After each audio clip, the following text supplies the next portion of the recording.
From the studios of Postscript Media and Canary Media. I'm Shail Khan, and this is Catalyst. You've got this whole other extension of the root system, which is an additional sink, you can call it, for the CO2. So it's not just going down into the plant leaves and roots, but it's also additionally going into the fungal body. So what would happen, if there was no fungus? Well, you would still have CO2 drawdown, but it presumably wouldn't be as much. The vast underground fungal network that partners with plants to take up over a third of global fossil fuel emissions. Science is so cool.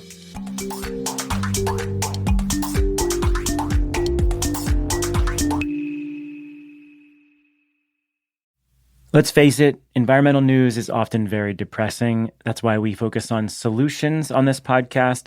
But still, the climate crisis looms large. Rising temperatures, mounting pollution, environmental degradation, they're all warping the planet. And for a lot of species, including us, things don't always look so great. But the story doesn't end there.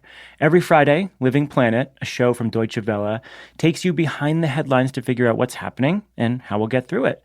It'll also help you make better choices for a healthy planet and find space to reconnect with the beauty and wonder of the world around us. You can find Living Planet wherever you get your podcasts. I'm Shail Khan. I invest in revolutionary climate technologies at Energy Impact Partners. Welcome. All right, so here's the headline. There is an underground network of fungi that partner with plants that results in about a 13 gigaton pool of carbon sequestration underground. That's equivalent to about 36% of the annual emissions from fossil fuels in the world. It's a crazy figure, I think. And it's from this new academic study that I found absolutely fascinating. Maybe you already know this, but I, for one, had no idea that much of the phosphorus and nitrogen fixation in plants actually comes from this symbiotic relationship that they have with these fungi, who essentially go out and hunt for nutrients on behalf of the plant well beyond its root structure.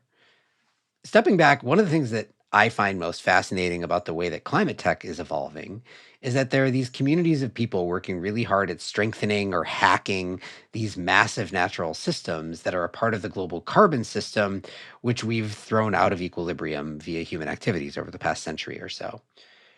A good example of this that I think more and more people are paying attention to is the ocean, which of course is this massive store of CO2 and has a bunch of different ways to potentially capture even more. Soil, of course, is another one. But when you hear about soil carbon, or at least when I do, you almost never hear about the role of fungi, which apparently is a mistake. Sometimes a piece of science is just so fascinating, you want to spend an hour really understanding it, or at least I do. And this podcast is my excuse. So here we go. So let's figure out what's happening here. And also, I think more relevant to the types of conversations we like to have, like, is this a pathway to global scale atmospheric carbon abatement beyond what we already see today? Is it, on the other hand, at risk thanks to human activities? Like, what is the impact of this 13 gigaton pool of carbon in fungi underground? My guest is Dr. Heidi Jane Hawkins, who is the lead author of the paper. She's also the research director at Conservation South Africa and is associated with the Department of Biological Sciences at the University of Cape Town. Here's Heidi. Heidi, welcome. Hi, Shail. Thanks for the invitation. I can't tell you how excited I am to talk about this. After reading your paper, I'm just like obsessed with it. So let's start by talking about mycorrhizal fungi, which is, I will admit, a term you helped me to learn how to pronounce nigh 10 minutes ago. Right. What is this type of fungus? Well, first of all, it's amazing that somebody says they're excited about A, soil, and B, mycorrhizal fungi, because that doesn't happen a lot, and C, that you read the paper, so well done.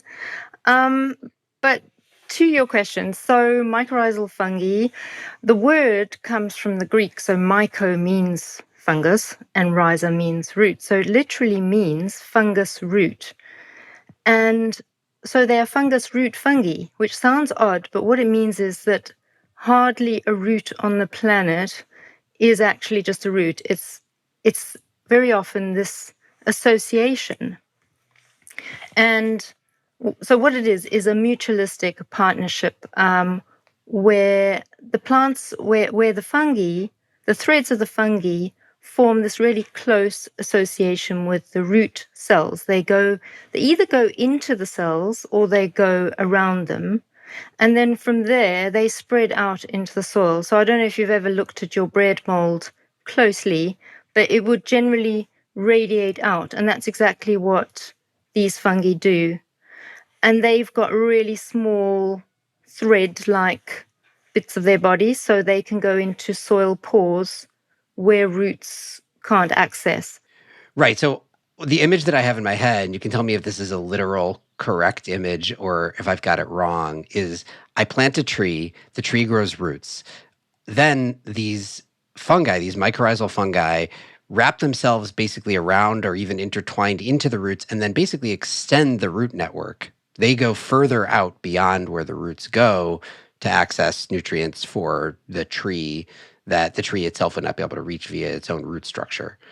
Is that Yes. basically right? Yeah, that is right. So extending the root system is a really good way to put it.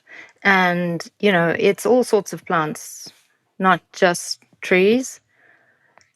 And I think the basis of this is that the plants are getting something out of it, right? The nutrients and the water, but that it's this reciprocal exchange. That's really the nature of the partnership, that the fungus, not being green and being underground and not being able to photosynthesize like a plant, that's what it's getting from the plant is sugars for fuel. My colleague on the paper, Toby Kears, she's actually really well known for putting this whole partnership into economic terms. So describing it as this reciprocal exchange, where, like in our own economy, you can get cheaters. You can get fungi that give more than they take or take more than they give. And, like with everything, it seems to depend. It depends on the partners involved. It depends on the resources available, and in how tough the environmental conditions are, whether this exchange is equitable or not. Has it always been this way? Like, did these mycorrhizal fungi did they co-evolve with the plants upon which they depend, or did they develop later? Like, what do we know about the history here? Well, we know from the fossil record that by the time plants moved out of an aquatic environment, so the sea, onto land, we know that this partnership already existed. So the fungi are really, really old. How old exactly, we don't know. But we know by about 450 million years ago that these fungi were definitely around. They were definitely colonizing plants. And then over time, that symbiosis, that mutualism has evolved and re-evolved and modified many, many different times, so that you've ended up with quite a few different types of these mycorrhizal fungi. And we think we know why this happened, because as you can imagine, if you're an aquatic plant and you're in the sea and nutrients and water are literally swimming around you, you don't really need a root system. But then getting onto land, you'd suddenly be faced with this quite harsh environment of a soil which is quite dry. The nutrients are somewhere in patches here and there. And the roots of the plants at that time would have been something like moss. I don't know if you've ever grabbed a handful of moss and turned it over. Of course you have. But those root-like things that moss have are pretty similar to what those early plants would have had, which are really just holdfasts. They weren't really very good at getting nutrients or water, so that's where the fungus would have come in. And, go through the pores and of the soil and get that water and nutrients and deliver these to the plant. Okay, so these fungi have been around for at least 450 million years, having this symbiotic relationship, generally a symbiotic relationship with plants.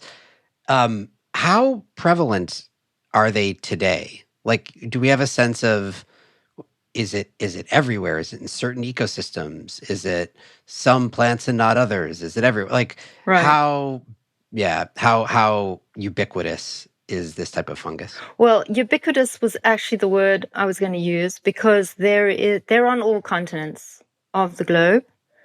And then with those plants, they're with 90% of plants on the globe. So it's really prevalent and everywhere. It was a successful partnership in the past, and it seems to continue to be a successful one. But you do get different types being more prevalent in different places. So one type of mycorrhizal fungus is called ectomycorrhizal. So ecto meaning outside. They don't go into the root, but they tend to sort of sit around the root in a sheath. And that's really prevalent in forests. So if you've got, pine and beech and birch, all sorts of conifers, but also other types of trees, they're really prevalent then in forests. And actually really don't occur with so many species, but they really occur in the northern hemisphere in forests really intensively.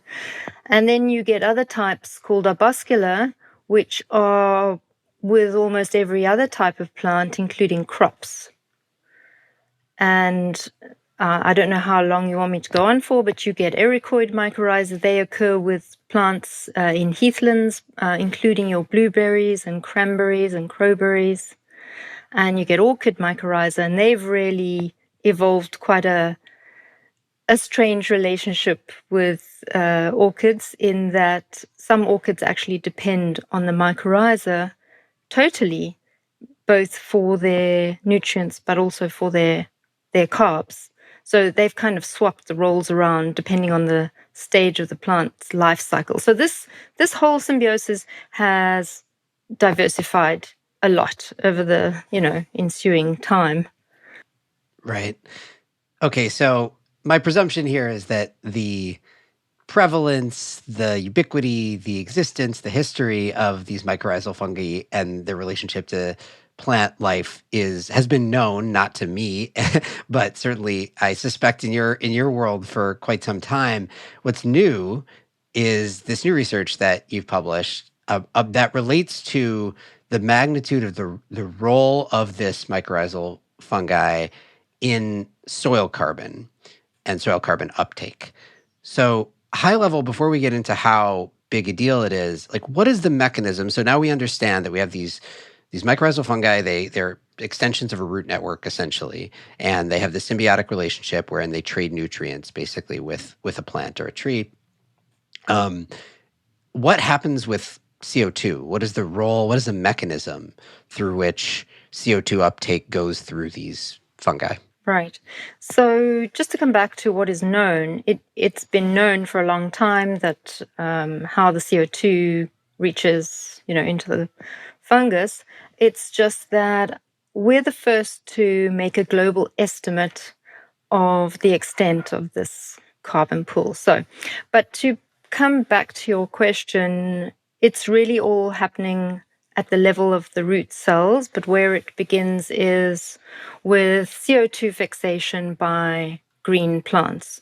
So they fix the CO2 into their leaves, and then that gets converted together with sunlight and water into sugars, and then that gets sent down to the roots and to the leaves and elsewhere in the plant. But where you've got this symbiosis, where it's almost like a handshake at the cellular level, where you've got the fungus either in or around the root cell, and then you've got the root cell, and you've got this interface. And depending on the type of mycorrhiza, you'll have different layers there, but the point is you can have an exchange across that interface of the nutrients and water coming from the fungus and then the sugars coming from the plant into the fungus. So what's the impact of that on CO2? I get that the CO2 is fixed by the plant and then converted into sugars that extend down into the root network and throughout the plant itself. What's the impact on the CO2 uptake when there is that exchange with the mycorrhizal fungi? Right. Well, the CO2 drawdown is happening due to the plant, but because you've got this added sink, and I use the word sink in terms of carbohydrate physiology, we talk about sources and sinks, but you've got this whole other extension of the root system, which is an additional sink, you can call it, for the CO2. So it's not just going down into the plant leaves and roots, but it's also additionally being going into the fungal body, which can extend out quite a far away, and being built into the structure of the fungus. So what would happen, if there was no fungus? Well, you would still have CO2 drawdown, but it presumably wouldn't be as much. And, well, we know that it wouldn't be as much because, under experimental conditions, you can grow plants without these fungi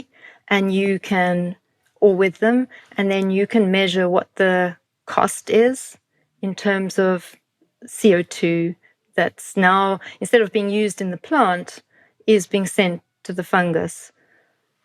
So you can even have less, you can have that the plant has got less carbohydrate available, but it still may grow better because the symbiosis is providing it with these other benefits, if that makes sense. So there's a cost, but there's also usually enough of a benefit. So that's where the drawdown would come, that the carbon will be built into the fungal body underground. And so the fungus is helping to bury and distribute the carbon. And I think you would have seen in the study, what we're uncertain about is just how permanent that is, that drawdown. Which is, right, an issue with all things carbon in soil, which we'll talk more about. But you mentioned that sort of we know that a plant in the absence of this fungal network extending the roots would take up less CO2 than by adding the fungal network and allowing it to basically extend further out and fix some more CO2 or carbon rather in the soil via the fungal network. I'm sure this is highly variable and it totally depends on the type of fungus and the type of plant and so on. Is there a range though? Like, is it a 10% boost in the CO2 uptake, a 2x boost? Do we have no idea? Like, what do we know about how much additional CO2 uptake comes from this fungal network relative to a scenario where it didn't exist?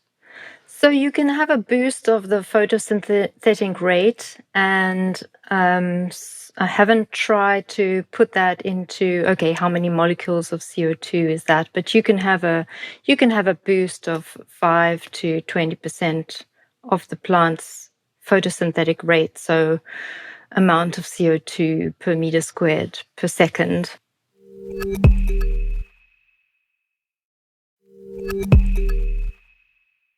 And then so the big conclusion from your study, which as you said is sort of the first global estimation of how much of the CO2 fixation in the world comes through this network, was that it was something like 36% of all fossil fuel emissions in the world extends through this network. So unpack that a little bit for me. Right. Like how do we get to such a big number? This is something that's actually tripped people up in Twitter. I see lots of comments about, that sounds like really a lot. And then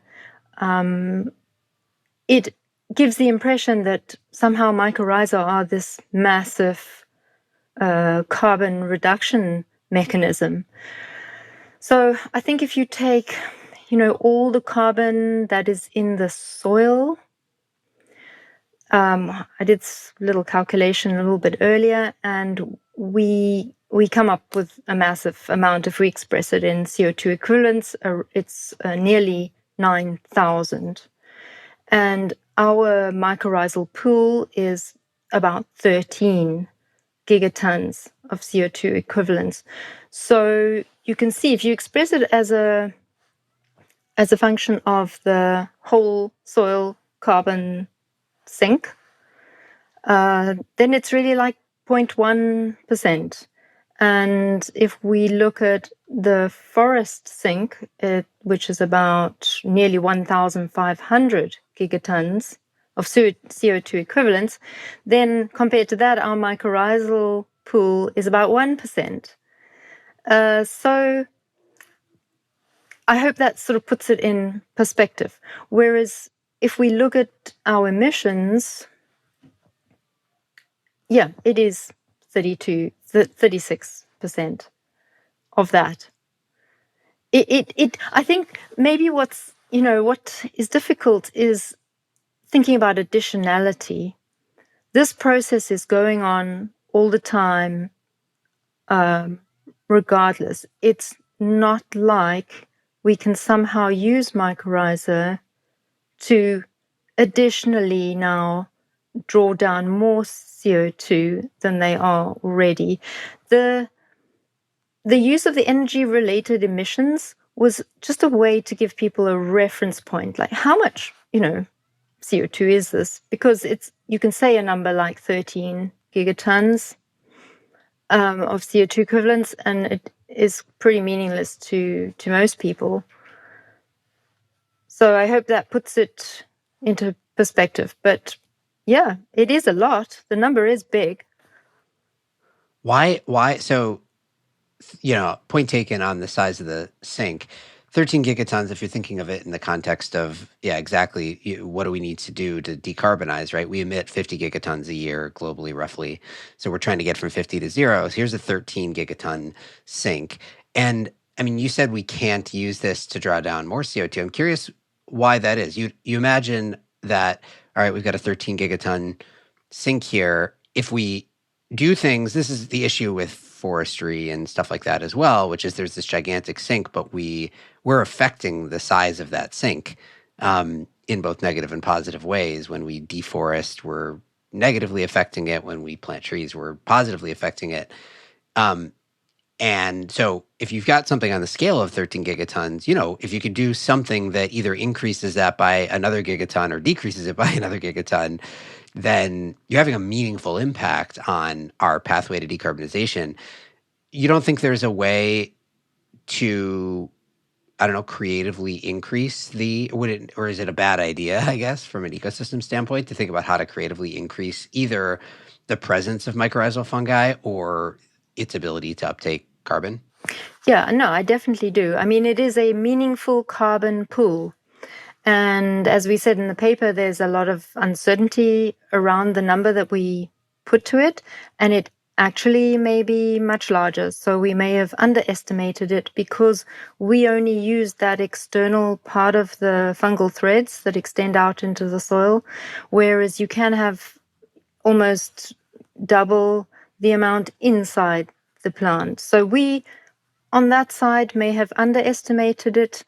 On the other hand, we may have overestimated it because we don't know how permanent that 13 gigatons is. We don't know how dynamic it is. We need to know more about soil respiration. The fungus is there as a living biomass. At some point it dies. Some of that gets stuck onto mineral particles of soil, which is quite a stable form of soil organic carbon, but some of it's going to be chewed up by microbes during decomposition and go off again as CO2 into the atmosphere. So I'm just saying that there's uncertainty there. But what we can do, I certainly think there's a lot. I was just meaning, I don't think it's so much about it being some kind of carbon reduction system that we can manipulate so much as it's about our behavior change so that we provide conditions that encourage the growth of these mycorrhizal fungi so they can continue to draw down CO2 as they've been doing for millennia. And, there we're talking about all these, what's been going on for ages, but what's now called nature-based solutions. So protecting natural environments so that you maintain that plant cover, and then restoring areas in an ecologically appropriate way, of course, because we all know about the tree planting fiascos, I think, as part of carbon projects, planting things in the wrong place at the wrong time. But, restoring natural systems so that you get that plant cover, which will enable those fungi to come back. Also, there's a lot to be done in agriculture, actually, because there's a whole suite of practices which have been done for ages, whether it's no-till, cover crops, using a diversity of crops, perennial crops rather than annual crops. And all of these things have been done for different reasons, right? Like to discourage erosion. But now they've been put under the climate smart umbrella because there are ways in which, by using cover crops or less disturbance of the soil, you can hope or you can model how much soil organic carbon you might gain, or how much you might reduce loss. So that was actually sort of one question I was going to ask, and it relates to the permanence question that you've raised a couple times too. So do you think of the carbon that is sitting inside these mycorrhizal fungi as just part of the soil organic carbon sink? It's just one component of that broader sink, and is it then also true that basically all the things that we suggest that you should do to make that sink more permanent and to avoid respirating a bunch of soil organic carbon would apply here as well? Yes, definitely. So we're careful in the paper to call it a pool rather than a sink, just because a sink implies that it's something that is going to increase actually over time, like a mature forest stand. We expect that to be a sink because it's going to continue to draw down CO2. And we don't even call it a store. We're just calling it a pool. But yes, we see it as part of the soil organic carbon pool. And do we have any sense of, on the question of permanence, and you've said a couple times sort of we don't quite know, but relative to the rest of soil organic carbon, is there any reason to think that the mycorrhizal fungi would be any different in terms of permanence? Possibly, because there's some evidence, it's just a few papers, that the exudates from mycorrhizal fungi, so that's the small molecular weight fluid that's given off, like sugars, amino acids, and plants do it too, but there's some indication that the exudates from mycorrhizal fungi might be even more important than root exudates in eventually ending up being in quite a stable carbon form. I was actually listening to one of your other podcasts about soil carbon, and the guy there was speaking about how our understanding of soil carbon has changed and how we now recognize that soil microbes can quite efficiently use these really small molecular weight organic carbon and quite rapidly fix them onto, or via the microbes, they can end up being bound to mineral particles, which is quite a stable form. And then there's other fractions in the soil as well, like leaf litter and dead roots, and that may be somewhat more vulnerable to loss. So I think we're beginning to realize that microbes as a whole, of which mycorrhiza are part, are really important in the process of taking soil carbon that has just entered the system, say quite new carbon, and then fixing it onto soil minerals, which are then relatively stable. So it's not just about how much, but the quality of the carbon and then their involvement in it. So I think that's quite exciting. So in your mind, now knowing what we know, or what we think we know about the magnitude of the carbon uptake through mycorrhizal fungi, do you think it should change how we think about conservation programs, or, extensions of that, how we finance those programs, things like carbon credits for either forestry or soil? Should this be incorporated in a way that it has not been historically? Yes, I think there's a lot of exciting potential there, because on the cards are various sorts of maps that we can use in conservation planning. So, when you're planning a conservation area, you will usually look at where you've got high biodiversity. You might look at other things like where you've got high soil carbon, and then try to make some decisions about, all right, this is a really important area we don't want to lose. And I think that the maps that are being developed at the moment by some of my colleagues, which are about fungal diversity, so diversity of these types of mycorrhizal fungi, but also we're hoping to get some maps, some global maps of the carbon that is in these fungi.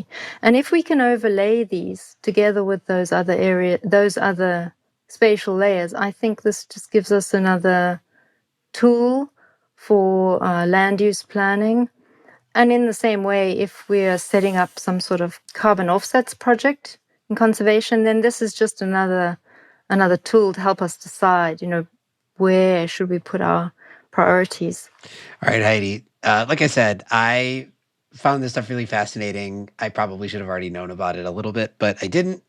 So I appreciate you bringing it to my attention, and thanks also for chatting through it with me. No, of course. Thanks so much. Dr. Heidi Jane Hawkins is the research director at Conservation South Africa. She's also an honorary research associate at the University of Cape Town. This show is a co-production of Postscript Media and Canary Media. You can head over to canarymedia.com for links to today's topics. Postscript Media is supported by Prelude Ventures, a venture capital firm that partners with entrepreneurs to address climate change across a range of sectors, including advanced energy, food and ag, transportation and logistics, advanced materials and manufacturing, and advanced computing. This episode was produced by Daniel Waldorf, mixing by Roy Campanella and Sean Marquand, theme song by Sean Marquand. I'm Shail Khan, and this is Catalyst.